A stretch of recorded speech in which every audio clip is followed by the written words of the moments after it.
안 받으신 분들 손들어 펴주시면 저희 교육자들이 나눠드리도록 하겠습니다. 마가복음 8장 38절의 말씀, 한 절 말씀인데요, 같이 한번 한음성으로 합독해 보겠습니다. 누구든지 이 음란하고 죄 많은 세대에서 나와 내 말을 부끄러워하면 인자도 아버지의 영광으로 거룩한 천사들과 함께 올 때에 그 사람을 부끄러워하리라. 아멘.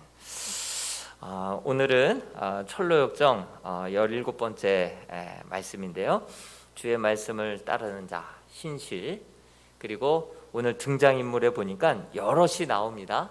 등장인물이 여럿이 나오는데요, 오늘 시간 닿는 데까지 그렇게 한번 다뤄볼까 합니다.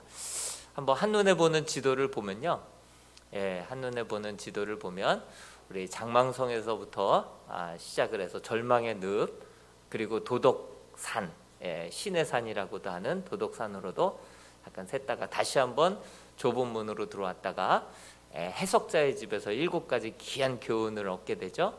그리고 십자가 언덕에서 죄사함, 의의 옷, 성령의 두루마기를 그렇게 얻게 되고, 이제 내려오는 길목에서 단순 나태 거만을 만나게 되고요. 그리고 이제 곤고제라고 하는 산 넘어가서 올라가다가 아름다운 궁전에서 믿음의 전신갑주를, 또 영적인 쉼을, 또 성경 말씀을 통하여서 믿음의 선진들의 그러한 믿음의 승리의 모습들 쭉 보고 배우게 되죠. 그리고 내려오는 길이 이제 전신갑주를 취하고 내려올 때 너무나도 이제 그렇게 경사를 가볍게 여겨서 막 내려오다가 굴러 내려오게 되면서 부상을 당하게 됐는데, 우리가 신앙생활 하다가 부상을 당하게 될 경우에, 그럴 경우에는 더 겸손해져서 하나님께 나와서 기도하게 되고 주를 더 의지하게 되는 그러한 크리스찬의 모습이 이 철로역정 여정 가운데 보여지게 되죠. 그리고 믿음의 전신갑주를 취하고 아볼로원이라고 하는 사탄의 대마왕과 함께 혈전을 벌이게 되고요. 칼을 놓쳤지만 성령의 도우심 가운데 다시금 칼을 들고 전곡을 찔러서 무찌르게 되고, 그리고 이제 성도들의 고난은 희한하죠. 산 넘어 산이라고 한 번만 오지 않고 또 겹쳐서 오게 되는데, 그럴 경우에 이제 절망의 그 겸손의 골짜기에서 사망의 음침한 골짜기로 접어들게 되는데요, 이 겸손의 골짜기에서는 적이, 사탄 마귀가 눈에 잘 보였어요.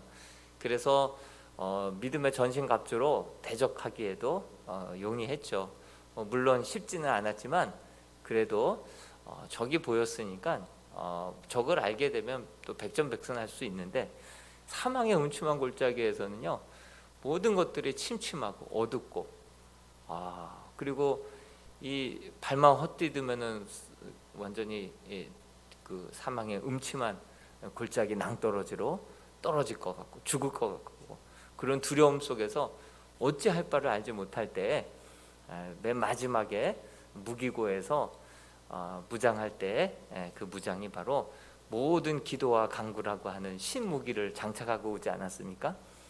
그때 이제 하나님의 말씀과 또 기도로 결국은 그 어렵고 힘든 그 사망의 음침한 골짜기를 통과하게 되죠. 그래서 오늘은 그 사망의 음침한 골짜기의 거의 끝자락에 많은 사람들이 등장하게 되고요, 그 끝자락부터 이제 허영의 시장까지는 좀 시간이 좀 많은 등장인물들이 나오게 되거든요. 그래서 함께 오늘은 등장인물을 사망의 음침한 골짜기의 끝자락에 보면 교황이 나오고 이교도가 나옵니다. 그리고 이들을 통과하자마자 만나게 된 신실이라고 하는 정말 어렵고 힘든 가운데 이 신실을 만남으로 인하여서 얼마나 이 크리스찬이 적지 않은 위로를 받는지 몰라요.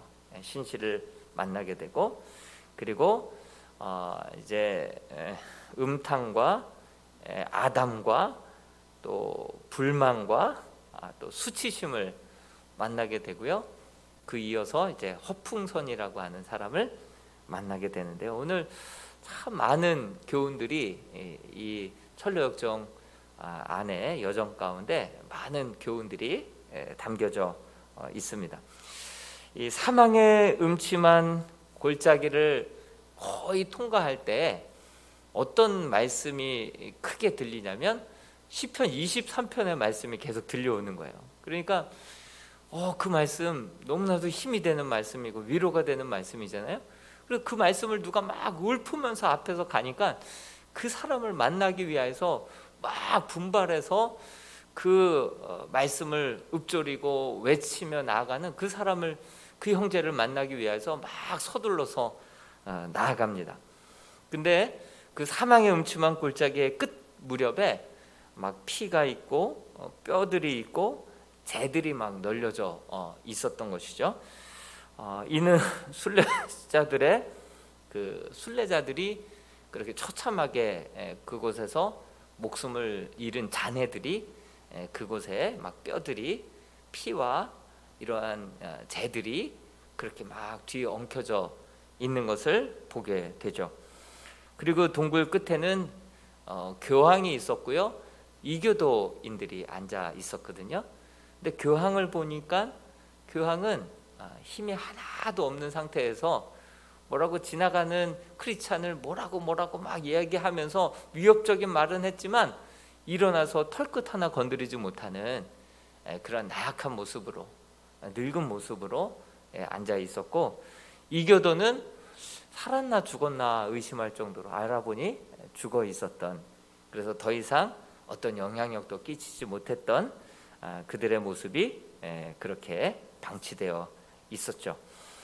교황은 지나가는 크리스천을 막 비방했습니다. 더 이상 늙어서 또 앉아 있어서 단지 지나가는 순례자를 비웃고 있었고 자신의 손톱만 물어뜯고 있었을 뿐 어떤 영향력도 행사하지 못했다라고 책에는 기록하고 있습니다. 실질적으로 이 존 번연이 이 철로역정을 기록할 때는 바로 언제였습니까? 바로 그 교황의 그렇게 위협 속에서 그 성공회 외에는 비국교도인들은 설교하지 못하게 했던 때 아닙니까? 그럼에도 불구하고 이 철로역정의 존 번연이 주님의 복음을 전하지 않고는 견딜 수 없는 마음에 복음을 또 전했다가 한번 감옥에 갇히고 또 3개월 만에 풀려 나왔지만 또 참지 못하고 복음을 전했다가 이번에는 예전에 청교도 전쟁에도 군사로 출전했던 죄목까지 붙게 되어서 가중처벌 받게 되어서 12년형을 받게 되잖아요. 그래서 12년형을 살면서 거기서 이제 철로역정이라고 하는 작품을 쓰게 되었다라고 말씀드렸는데, 그때 당시에 이 교황청, 그 이교도 이슬람의 공격들 거셌거든요. 결코 이렇게 철로역정에 묘사된 것처럼 늙고 주저앉아 있어서 자기 손톱만 물어뜯어서 어떤 위협도 가해하지 못할 정도가 아니라 12년형을 때리고 많은 사람들을 막 순교하게끔 했던 아주 무시무시한 살아있는 시퍼런 권력이었거든요. 근데 왜 이 철로역정에서 이 존 번연은 이렇게 교황과 이교도를, 이교도 같은 경우는 죽어있는 자로, 또 교황 같은 경우에는 다 늙어가지고 뭐 어떤 가해도 하지 못하는 인물로 이렇게 만들어 놓았을까요? 사실 이 존 번연은, 이 크리스찬은 구원의 확신, 부활의 그 신앙을 가지고 있었기 때문에 그 고난도, 그 위협도, 그 순교도 두려워하지 않았다라고 하는 사실이죠.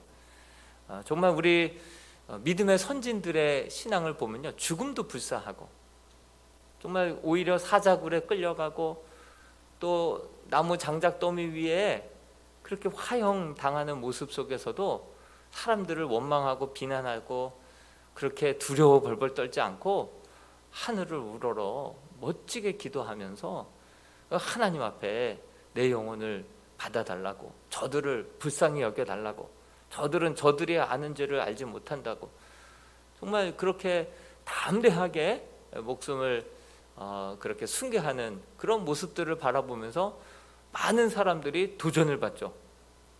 죽음까지도 이긴 종교에 대해서 다시 한번 감동을 받게 되고, 정말 생명을 이긴 진리의 종교가 바로 이 기독교가 아니냐. 오히려 그렇게 무섭게 박해하고 감옥에 가두고 또 처형을 시키고 하면 오히려 그 기독교라고 하는 종교가 사그라들어야 되는데 오히려 불타오르는 거예요. 더 많은 사람들이 확신을 가지고 죽음도 불사하고 더 많은 영혼들이 정말 담대한 믿음을 가지고 나아가는 거죠. 이것이 바로 생명의 종교이고 기독교가 부활의 종교인 줄로 믿습니다. 이런 확신, 이런 구원의 확신, 부활의 신앙으로 그 존 버년 철로 역정을 기록한 존 버년의 눈에는 그때 당시 그냥 서슬이 시퍼런 그 권력 교황과 이교도 그 이슬람들이 출몰하면은 막 다 초토화시키고 막 그랬던 그 시퍼런 권력들이 이렇게 죽은 사람처럼 어떠한 영향력도 우리에게 끼칠 수 없는 그러한 인물로 이렇게 그려냈다라고 하는 것은 본인의 확고한 신앙 고백이 담겨져 있는 것이다 생각을 하게 되었습니다. 크리스천은 이 신실의 목소리를 듣고서 너무 반가워서 이봐요, 기다리십시오, 같이 갑시다 하면서 막 쫓아가는데, 이 신실 씨는 정말 복수자가 따라오고 목숨이 달려있는 이 상황에서 잠깐 멈췄다가는 그만 발목 잡힐까 봐 멈추지 못하고 뭐 아쉬운 사람이 따라오라는 듯이 계속해서 앞을 달려가고 나아가고 있습니다. 그러자 어느덧 이 크리스천이 경쟁심이 발동을 합니다. 그래서 내가 저 사람을 앞질러야지 라고 하는 마음으로 결국은 이 신실이라고 하는 사람을 앞지릅니다. 앞지르면서 뒤를 돌아보면서 회심의 미소를 띠면서 내가 결국은 앞질렀다. 근데 성경에 보니까 손줄로 앉는 자는 넘어질까 조심하라. 앞질렀다 교만한 웃음을 짓는 순간 꼬꾸라지고 자빠졌는데 돌부리에 넘어져서 아주 크게 넘어진 거예요. 창피하기도 하고 아프기도 하고 일어나지를 못하는 거예요. 신실이 와서 다시금 건네 이렇게 손을 내밀어서 일으켜 세워줍니다. 제가 교제의 유익을 좀 말씀드릴까 합니다. 신앙은 경쟁적으로 하는 것이 아니라 정말 함께 믿음의 귀한 교제를 통하여서 함께 이렇게 세워주고 함께 동행하고 함께 이끌어주는 것, 이것이 바로 참된 교제의 신앙이다라고 하는 것이죠.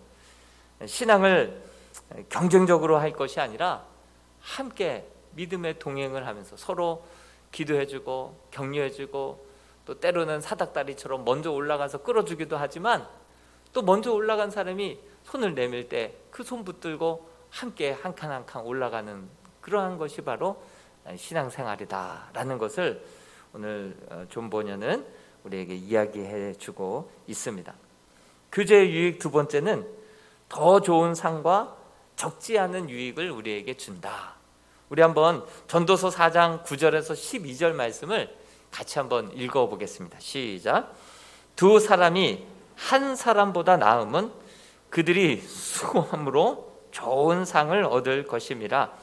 혹시 그들이 넘어지면 하나가 그 동물을 붙들어 일으키려니와 홀로 있어 넘어지고 붙들어 일으킬 자가 없는 자에게는 화가 있으리라. 또 두 사람이 함께 누우면 따뜻하거니와 한 사람이면 어찌 따뜻하랴.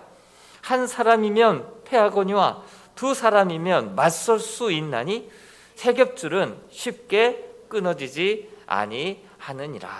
예. 한 사람이 신앙생활을 하는 것보다 함께 신앙생활을 하게 되면 더 좋은 상을 얻게 된다라고 말하고 있죠. 또 혹시 혼자 가다가 넘어지면 일으켜 세워줄 사람이 없지만 함께 가다가 누가 넘어지면 다시 능히 일으켜 세워줄 수 있다 말씀하고 있죠. 또 혼자 누우면 따뜻하지 않거니와 함께 누우면 따뜻하다, 훨씬 더 따뜻하다라고 말하고 있죠.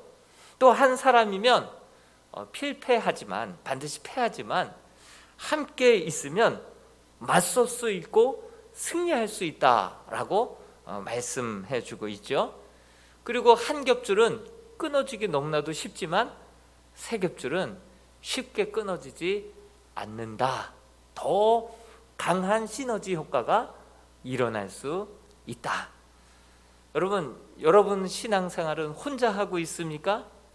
아니면 내가 기뻐할 때 함께 기뻐해 줄 사람, 배 아파야 할 사람 말고요, 내가 힘든 일이 있을 때 내 문제인 양 아파하며 함께 기도해 줄 수 있는 사람 몇이나 있습니까? 내 주변에 정말 기도 제목을 정말 내 문제인 양 기뻐해 주고 내 문제인 양 아파해 주고 그렇게 기도해 줄 수 있는 사람이 몇이나 있겠습니까? 그 숫자에 따라서 내 신앙의 건강함이 그렇게 유지된다라고 할 때 몇이나 있습니다. 혼자서 지금 아둥바둥 그렇게 신앙생활 하고 있지 않습니까? 그래서 내가 좋으면 막 천국을 누비고 있는데 내가 푹 꺼지면 그냥 잠적해버리는 성도들 있지 않습니까? 정말 신앙생활은 결혼생활, 신앙생활 결코 혼자 할 수 없는 생활입니다. 바로 이러한 여러 가지 이렇게 교제가 가져다주는 유익이 있고 힘이 있고 위로가 있고 따뜻함이 있고 능력이 있다.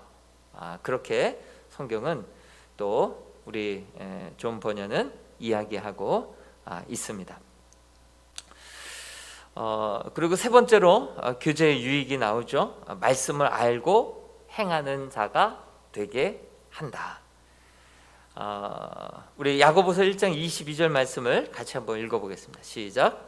너희는 말씀을 행하는 자가 되고 듣기만 하여 자신을 속이는 자가 되지 말라. 혼자 믿으면요, 알아도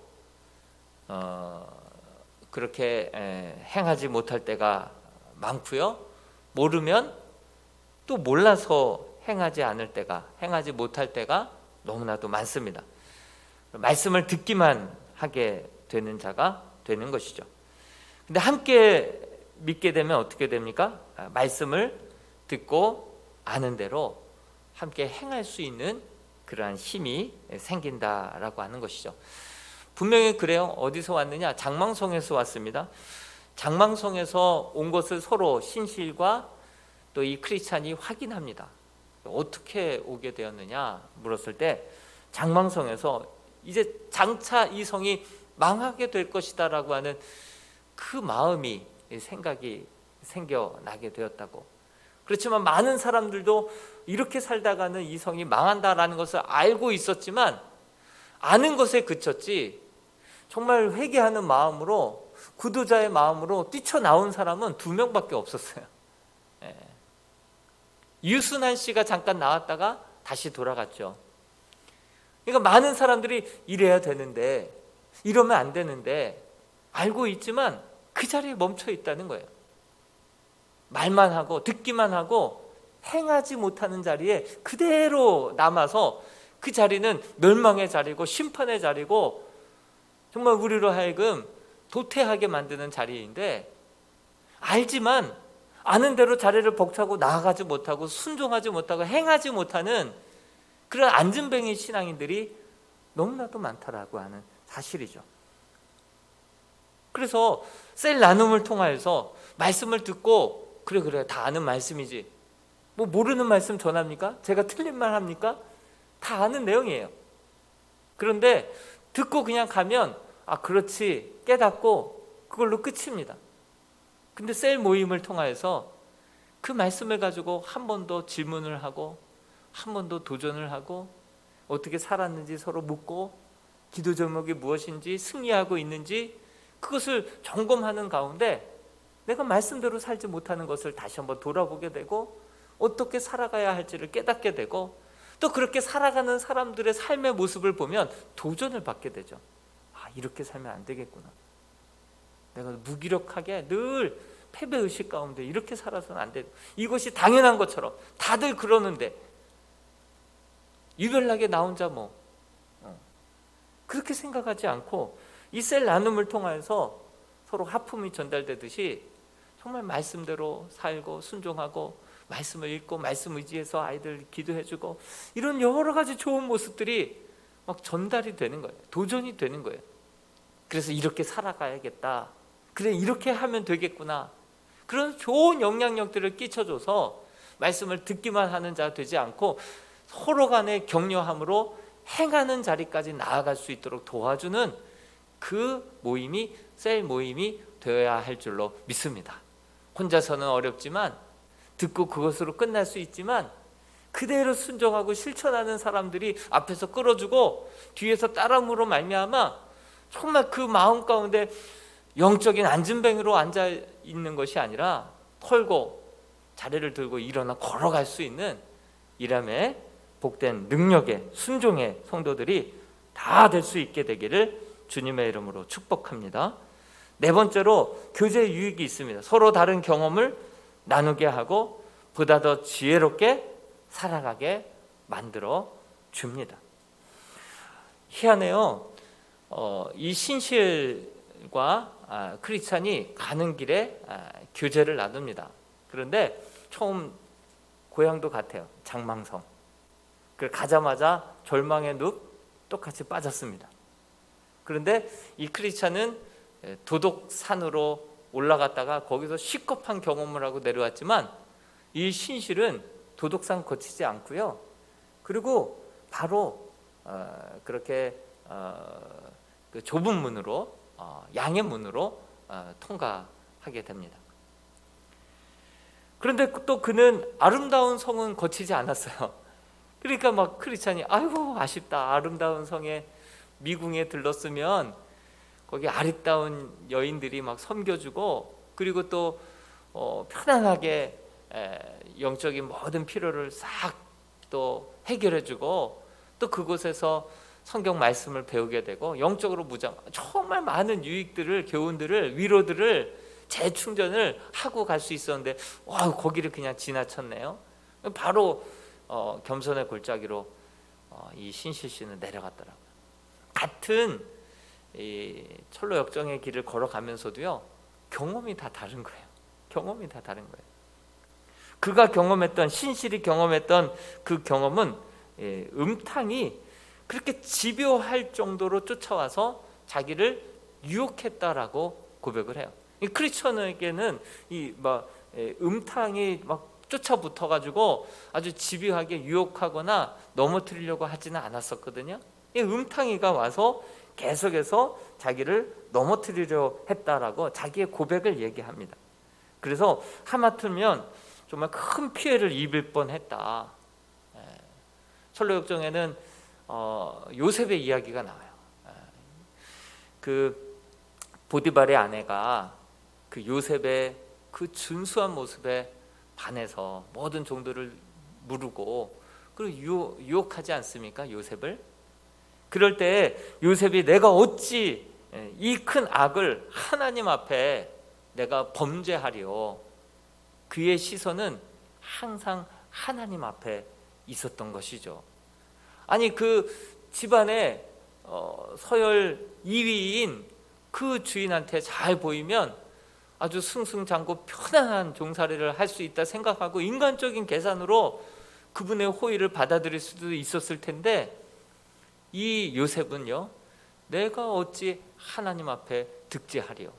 그리고 겉옷을 붙잡자 겉옷을 벗어 던지면서라도 그 36개를 하는 자기의 연약함을 알았기 때문에 그 방에 있으면서 어금니 깨물고 눈 감고 있어도 그 유혹을 이길 수 있는 힘이 없다는 것을 자기가 알기 때문에 겉옷을 벗어 던지고 그 자리를 박차고 나오는 거예요.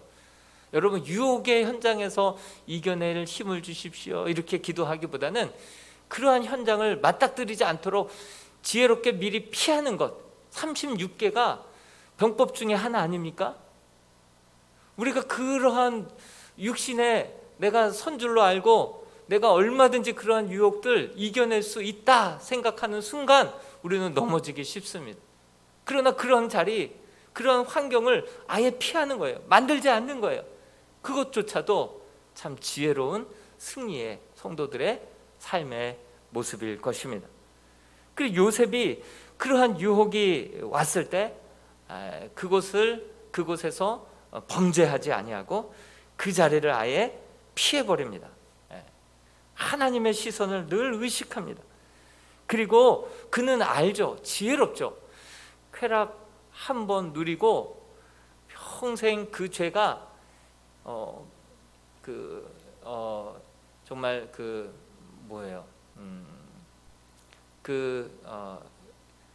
겨에 이렇게 죄악이 덮여져 있다가 바람에 나는 겨와 같이 그 죄악이 딱 드러나는 순간, 한순간에 그 모든 것을 잃어버릴 수가 있어요. 여러분, 강정호라고 하는 야구 선수 아시죠?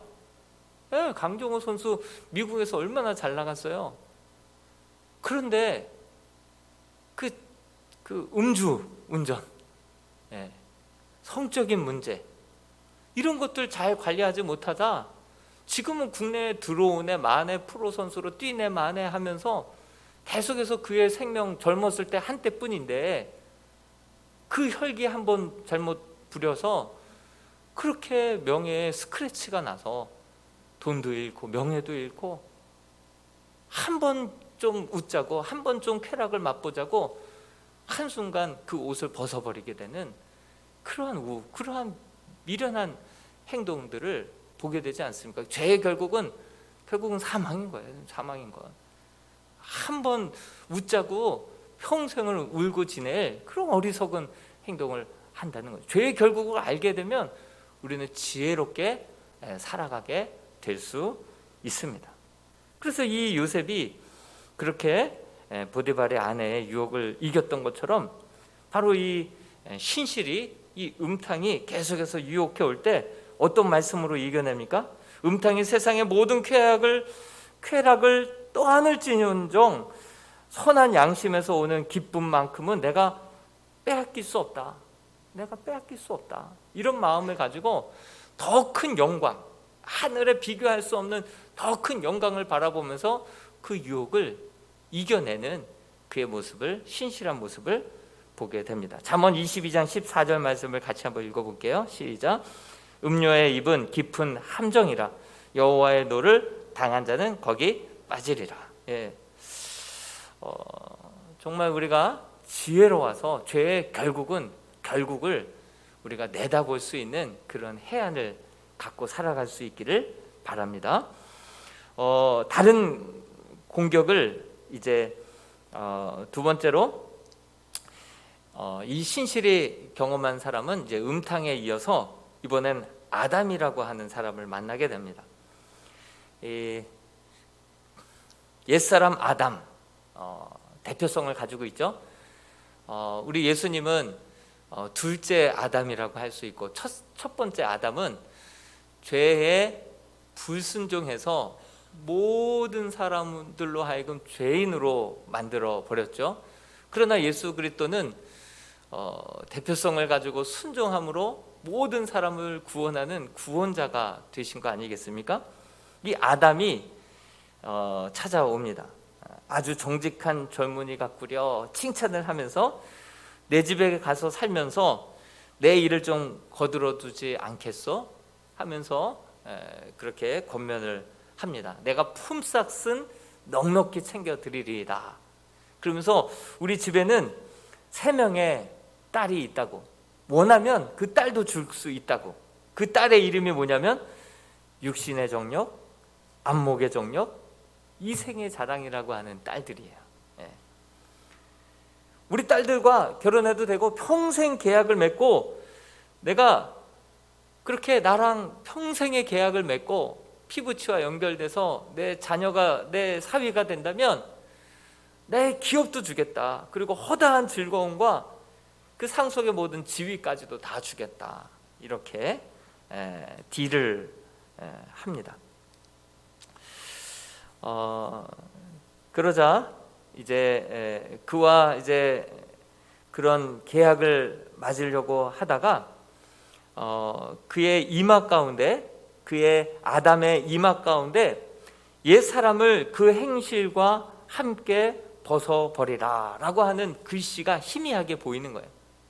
저는 이걸 어떻게 해석을 했냐면, 우리가 언제라도 하나님의 말씀을 읽잖아요. 그 지나가듯이 하나님의 말씀을 읽어 두다 보면 성령님께서 가장 필요한 순간에 그 말씀이 생각나게 해주시는 분이 우리 성령님인 거예요.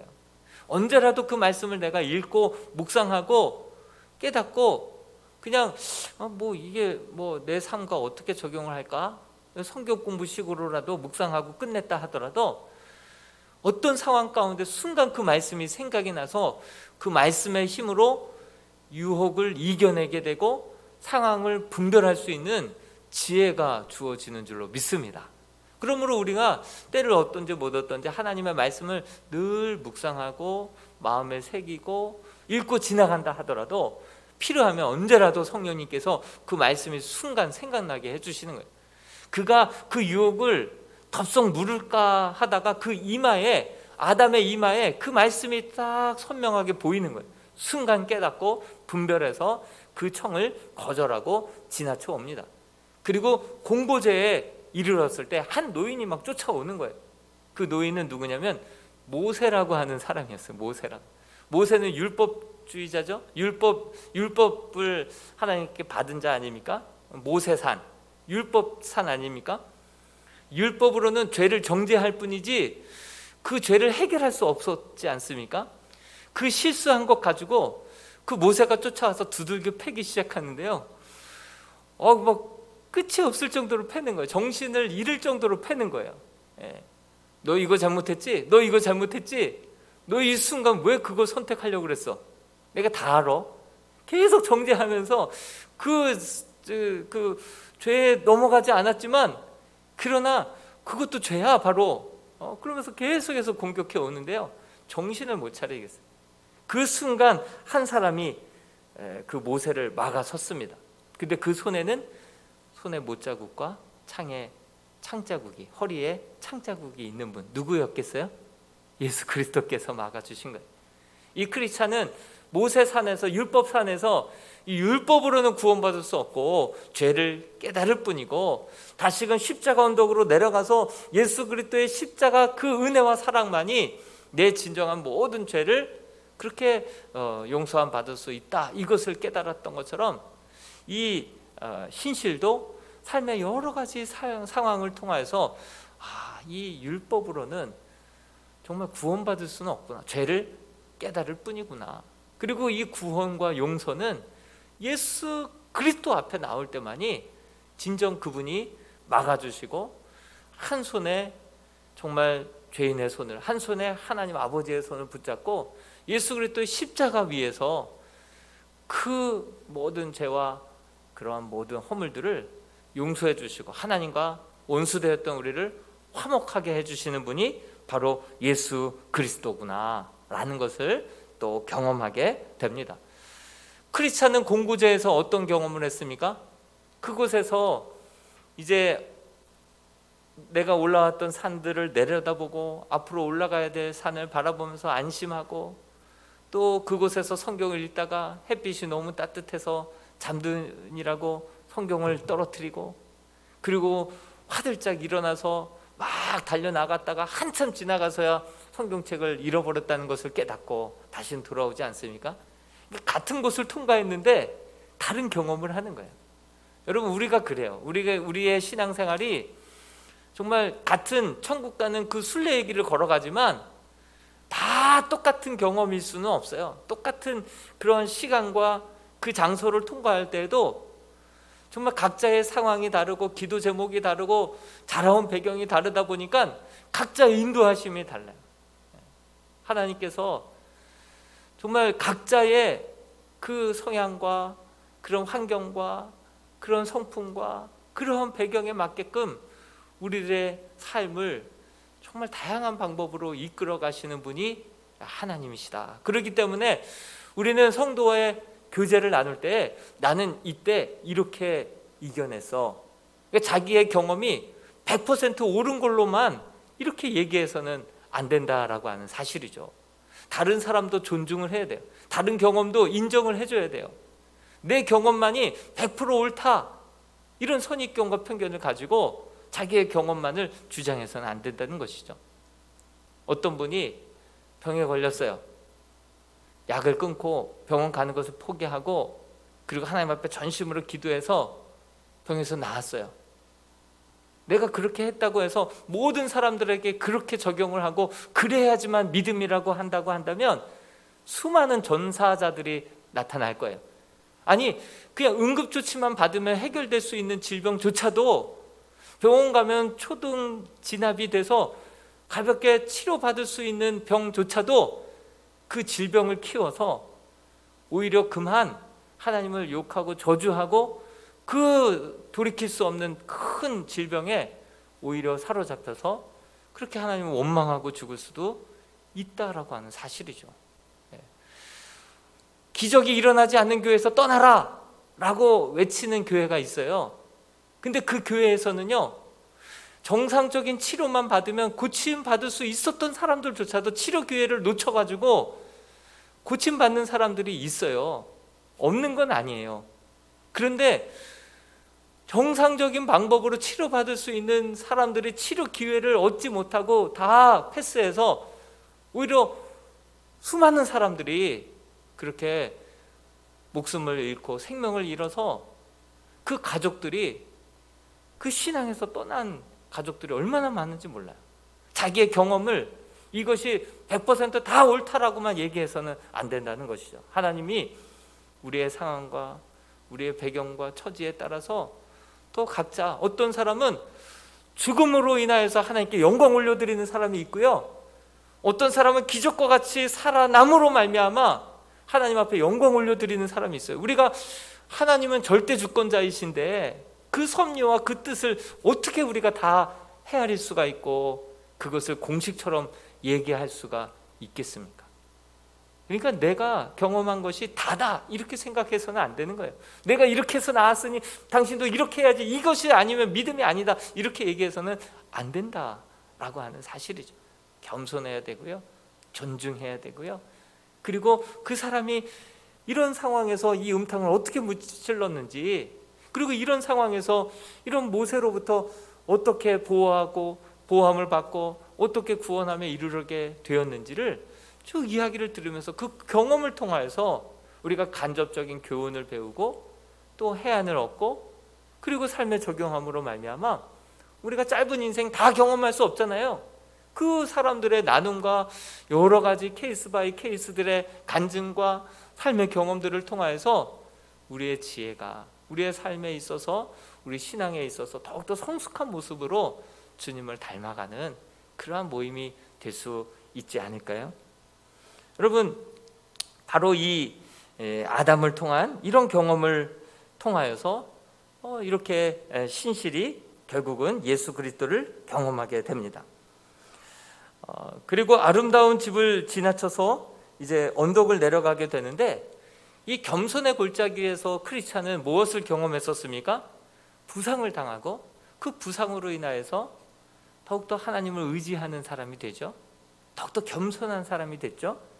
그런데 이 신실이라고 하는 사람은 이 겸손의 골짜기에서 아름다운 집을 그냥 패스했고요, 이 겸손의 골짜기에서 누구를 만나냐면 불만을 만나요. 불만이라고 하는 사람이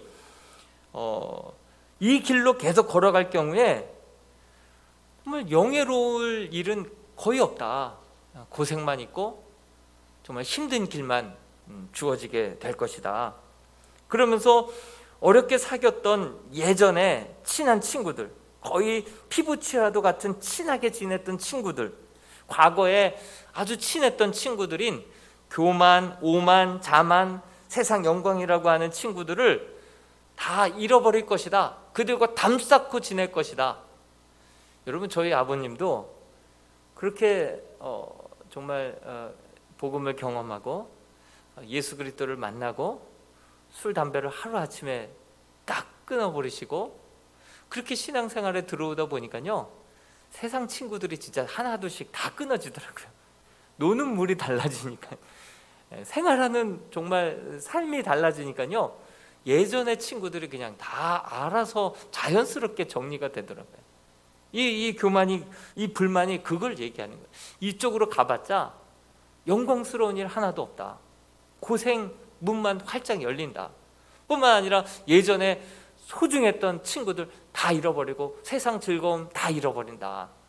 그렇게 계속해서 이야기를 합니다. 그럴 때 이 신실은 어떤 말씀을 생각합니까?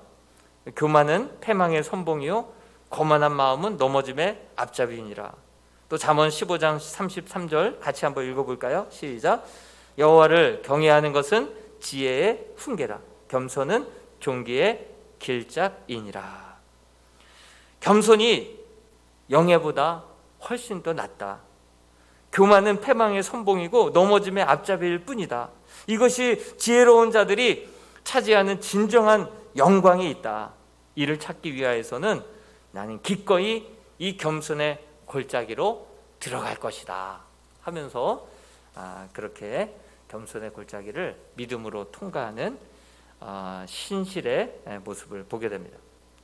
마지막으로 그가 만난 사람은 수치심입니다. 수치심. 내가 별의 별 사람들을 다 만나봤지만 이런 사람은 처음입니다라고 고백했던 사람이 바로 수치심이라고 하는 사람이었어요. 보통 티격태격 하다 보면 금방 알아서 포기하고 떠나가는데 이 수치심만큼은요, 정말 끝까지 쫓아다니는 그 끝까지. 여러분, 우리가 예수 믿다가도 수치심을 경험할 때가 얼마나 많습니까? 이미 직분을 받았어도, 이미 우리가 신앙의 연수가 깊었다 하더라도 끝까지 따라붙어서 우리로 하여금 그렇게 힘들게 만들었던 그 친구가 바로 수치심 아닙니까? 그가 이야기합니다. 순례자들, 그런 작자들에게 하나같이 평판이 나쁘고 허약하고 가난한 인종들이나 이렇게 신앙을 갖는 거라고. 하나같이 연약한 자들이나 이렇게 예수 믿고 종교를 갖지, 정말 평판이 좋고 집안이 정말 똑똑하고 그리고 정말 학벌이 좋고 이런 사람들은 신앙생활을 하지 않는다고 그렇게 이야기를 합니다. 하나같이 자신이 연약하고 부족하고 죄인이고 가난하고 그런 사람들이나 신앙을 갖지, 평판 좋은 사람들, 좀 뭔가 잘 배운 사람들, 학벌 좋은 사람들, 교양 있는 사람들 신앙생활 안 한다. 그렇게 이야기를 하면서 그렇게 수치심을 계속해서 불러 일으키는 그러한 장본인이 바로 수치심이라고 하는 친구죠. 설교를 듣게 되면 회개하게 되고 탄식하게 되는 것은 아주 그거는 수치스러운 행동이다. 아주 사소한 잘못을 가지고 용서를 하나님 앞에 나와서 회개하고 기도한다는 것, 이거 정말 수치스러운 일이다. 또 물건 훔쳤다고 해서 다음부터 안 하면 그만이지 그걸 사람들에게 찾아가서 돌려주는 건 이거 부끄러운 일이다. 또한 형제 자매가 되었다라고 하는 그러한 명분을 내세워서 죄 많은 사람들, 가난해도 싸고 그렇기 때문에 가난한 건데 그런 사람들을 가갖고 굳이 도와주게 만드는 그러한 신앙, 이거 정말 부끄러운 일이다. 그래서 열을 올리면서 21세기에 정말 이런 시대에 누가 이렇게 미련하게 그렇게 종교 다원화된 이 세상 속에서 이것만이 진리라고 유독실이 고집 피우고 그렇게 편협한 생각을 가지고 있고 사랑 외치면서 다른 사람들에 대해서는 배타적으로 여기고, 이거 참 부끄러운 일이다. 수치스러운 일이다. 나 부끄러운 일이다. 그렇게 지금 계속해서 도전을 주고 그렇게 공격을 해 옵니다. 이 신실은 뭐라고 대꾸를 했을까요? 처음에는 막막했습니다. 그 사람들이 높이 평가하는 그러한 것은 하나님 보시기에 오히려 그들이 높다라고 평가하는 모든 것들은 하나님이 보시기에 다 혐오스럽고 어리석은 것들임을 그는 말씀을 통해서 깨닫게 됩니다. 우리 누가복음 16장 15절 말씀을 같이 한번 읽어보겠습니다. 시작. 예수께서 이르시되 너희는 사람 앞에서 스스로 옳다 하는 자들이나 너희 마음을 하나님께서 아시나니 사람 중에 높임을 받는 그것은 하나님 앞에 미움을 받는 것이니라. 사람 앞에 높임을 받는 것, 하나님 앞에 어리석은 것이고 미움을 받는 것이다. 그렇게 말씀을 합니다. 또 잠언서 3장 35절 말씀도 같이 한번 읽어볼까요? 시작. 지혜로운 자는 영광을 기업으로 받거니와 미련한 자의 영달은 수치가 되느니라. 제가 어제 신방을 갔었는데요. 그분은 서울대학을 나오셨더라고요. 그리고 주변에 친구들이 다 교수들이고 그렇게 석학들이고 굉장히 똑똑하신 분들이에요. 그래서 자기가 아무리 이제는 좀 교회 좀 나오라고 좀 이제 좀 믿음 좀 갖지 아무리 권면해도요, 노력해 볼게 해서 몇 번 나가다가 또 흐지부지 끝나고 그러다 보니 이렇게 학벌 좋고 똑똑한 사람들, 그런 사람들이 오히려 소외된 사람들 같다고, 나갈 교회가 없고 나가지도 잘 못하고 주변에서 보면 너무 안타깝다고. 본인은 이제 4대째 신앙인이고 자녀 5대째고 자녀 손 6대째인데, 그래서 많은 경험들을 통해서 부인할 수 없는 그 하나님, 그 믿음을 가지고 지금도 흔들리지 않게 먼 곳에서도 이곳을 오셔서 매주 빠짐없이 나와서 예배를 드리시는데 벌써 머릿속으로 누굴까 누굴까 그러시는 분들이 계시는데, 정말 그렇게 정말 오히려 학벌 좋고 재산 많고 이런 분들이 신앙생활 하기가 정말 어렵다는 거예요. 그래서 부자가 정말 구원받기는 낙타가 바늘길을 통과하는 것 같이 어렵다라고 말하고 있지 않습니까? 이런 수치심은 계속해서 쫓아다님으로 말미암아 많은 사람들로 하여금 무장해제 시켜놓습니다. 집요하게 끝까지. 그리고 우리 자녀들을 정말 이 믿음에서 정말 떠나게 만드는 아주 그런 주적이 바로 이 수치심이 아닐까 생각이 듭니다. 종교 다원화된 이 시기에 정말 우리가 경계해야 할 그러한 대상 1호가 바로 이 수치심이 아닐까. 수치심이 끝까지 집요하게 따라붙어서 오호라 나는 공고한 자로다. 누가 나를 이 사망의 몸에서 건져내랴. 그래서 결국 이 말씀 붙들고 결국 이 수치심을 그렇게 떠나보내는, 믿음으로 이겨내는 그러한 신실의 모습을 함께 정말 이 크리스찬과 나눔의 모습을 볼 수가 있습니다. 여러분, 우리가 정말 이 셀 모임을 통해서 정말 이런 세상을 이기고 술을 끊고 믿음의 순결을 지키고 끝까지 이렇게 승리하는 삶을 함께 나누고 서로 위로해주고 서로 격려해주면서 우리가 함께 승리하는 믿음의 공동체 될 수 있기를 주님의 이름으로 축복합니다. 나머지 시간은 우리가 다음에 허풍선이라고 하는 그 신앙의 모습이